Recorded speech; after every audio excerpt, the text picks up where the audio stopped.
No ar, prosa e verso. A literatura comentada do jeito que você gosta. Uma produção Rádio Senado.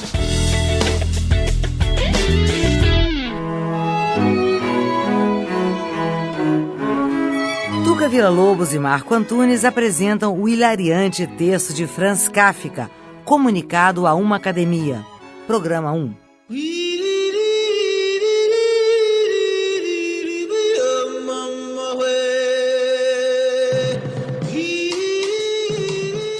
Bem-vindos, amigos ouvintes, ao Prosa e Verso. Hoje, prezado ouvinte, trazemos um texto de Franz Kafka. Franz Kafka nasceu em 3 de julho de 1883, em Praga, cidade que na época pertencia à monarquia austro-húngara. Filho de um abastado comerciante judeu, Kafka cresce sob as influências de 3 culturas, a judaica, a tcheca e a alemã. Formado em Direito, trabalhou sempre em cargos burocráticos. Solitário, com a vida marcada por irresoluções e frustrações, Kafka nunca atingiu fama ou fortuna com seus livros, na maioria editados póstumamente. A Metamorfose, do ano de 1916, narra o caso de um homem que acorda transformado em gigantesco inseto. O Processo, de 1925, conta a história de um certo Joseph K., julgado e condenado por um crime que ele mesmo ignora.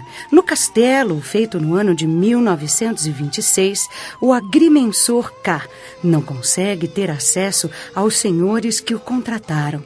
Essas 3 obras-primas definem não apenas boa parte do que se conhece até hoje como literatura moderna, mas o próprio caráter do século kafkaniano. Autor de várias coletâneas de contos, Kafka escreveu também a avassaladora Carta ao Pai, que brevemente traremos ao Prosa e Verso, e centenas de páginas de diários. Deixou inacabado o romance América. Morreu no dia 3 de junho de 1924, num sanatório, perto de Viena, onde internara-se com tuberculose.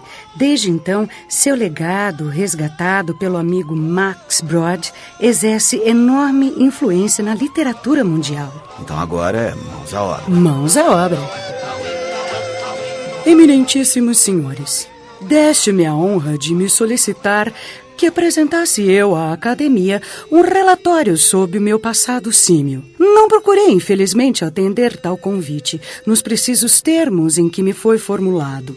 Separam-me da minha vida de macaco cerca de 5 anos, período de tempo talvez curto no calendário, mas que se torna infinitamente longo quando passado. Como aconteceu comigo, pulando daqui para ali pelo mundo, acompanhado de excelentes homens de conselhos, aplausos, músicas de orquestra e, no fundo, sozinho, já que a minha companhia, para nada perder do espetáculo, se mantinha afastada dos palcos. Tivesse eu me obstinado a cismar em relação às minhas origens e recordações da juventude, e as proezas por mim praticadas teriam sido impossíveis.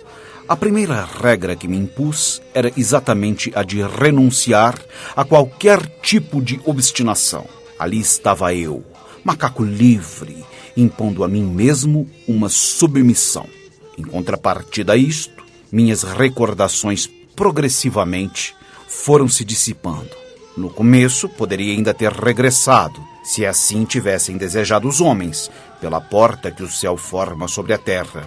Mas ela ia se tornando cada vez mais baixa e mais estreita, à medida que se processava a minha evolução, ativamente estimulada. Melhor me sentia, mais integrado ao mundo dos homens. A tempestade que soprava do meu passado aquietou-se. Hoje não passa de uma corrente de ar que sopra ligeiramente aos calcanhares e ao buraco do horizonte por onde ela entra e por onde passei um dia, e que tornou-se tão pequeno que para o atravessar teria que ficar sem pele, admitindo que tinha eu ainda força de vontade suficiente para o tentar.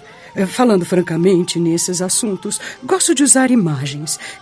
Falando francamente, a vossa vida como macacos, meus senhores, se acaso vivestes já uma existência dessa espécie, não pode estar mais longe de vós do que a minha está de mim. Mas acompanha de perto todos aqueles que vivem sobre a terra, desde o pequeno sagui até ao grande Aquiles. No entanto, num sentido bastante restrito, posso talvez corresponder ao vosso convite, e até com prazer que o estou fazendo.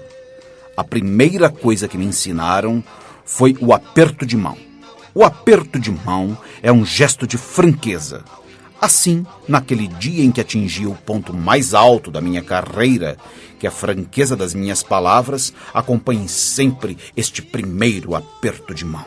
Uma tal franqueza não trará nada de novo à vossa academia e as minhas palavras muito aquém ficarão do que me foi pedido e da que eu não saberia dizer, independente da minha vontade. Irão mostrar, por outro lado, o caminho pelo qual um antigo macaco ingressou no mundo dos homens e aí se fixou.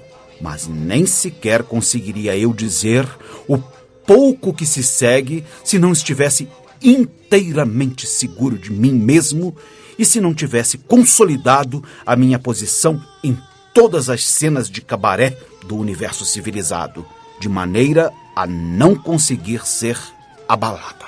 Sou originário da Costa do Ouro. Como fui capturado? Bem, neste aspecto, fico reduzido ao testemunho dos outros. Um grupo de caçadores da empresa Hagenbeck, com cujo chefe depois esvaziei muitas garrafas. Estava de emboscada numa mata junto ao rio, onde eu costumava beber com o meu bando. Dispararam. Fui o único atingido. Recebi 2 balas. Uma no rosto, ferimento sem gravidade. Mesmo assim me deixou uma cicatriz vermelha sem um só pelo, o que me deu o apelido de Peter, o Vermelho. Epíteto repugnante, perfeitamente injusto e inventado por um verdadeiro macaco.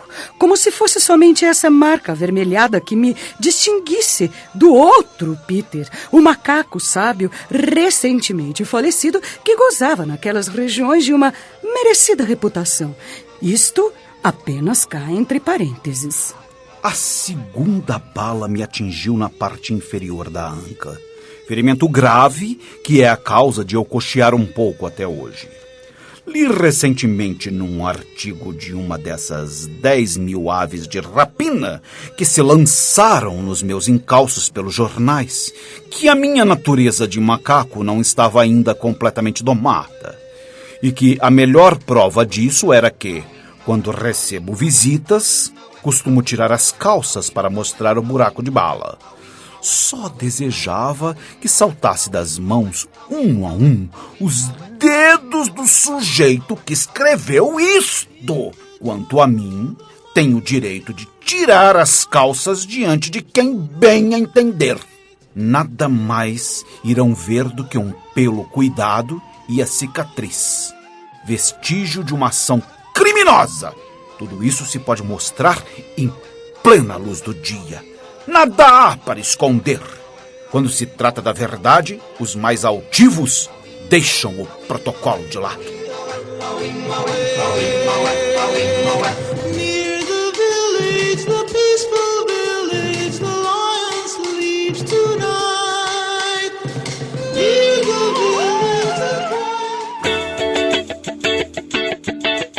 village. Estamos apresentando Prosa e Verso.